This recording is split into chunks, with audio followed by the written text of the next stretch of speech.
Hello বন্ধুরা, এই যে দেখো ভোর 3টার সময় আমরা বেরিয়েছি হোটেল থেকে স্নান করে ধোয়া বস্ত্র পরে লাইনে। তো কামাখ্যা মন্দিরের পূজার উপলক্ষে রওনা দিচ্ছি। তো আগে আগে তোমাদের দাদাভাই যাচ্ছে, পিছনে আমি। তো দেখো সিঁড়ি কত চড়া চড়া সিঁড়ি।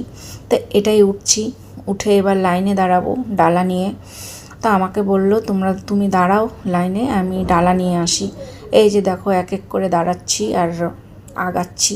এই দেখো এত অন্ধকার, লাইট জ্বলছে আর কিছুটা ভোর ভোর হচ্ছে কেবল। তো লাইনে দাঁড়িয়েছি, লাইনে দেখো কষ্ট না করলে তো আর ঠাকুর দর্শন করা যায় না। তো আগের দিন রাত্রে 11টার সময় আমরা লাইনে দাঁড়িয়েছি টিকিটের জন্য। তারপর টিকিটটা কাটা হয়েছে, পরের দিন 3টার সময় ভোরবেলা লাইনে এসে দাঁড়িয়েছি। শেষমেশে আমরা দুপুর 3টার সময় পূজা দিতে পেরেছি। তো এই দেখো এমন জায়গায় আটকে দিয়েছে, চারদিক দিয়ে তালা মেরে রেখেছে। না বের হওয়ার ক্ষমতা আছে, না পুজো দেওয়ার ক্ষমতা আছে। যখন মা কামাখ্যা ডাকবে তখনই পূজাটা দিতে পারবো। তো এই যে দেখো একটু পরপর গেটটা ছাড়ে আর আমরা সবাই যাই। তা আমরা সবাই এমনভাবে আটকে ছিলাম, শেষমেশে পূজা দিতে পেরেছি।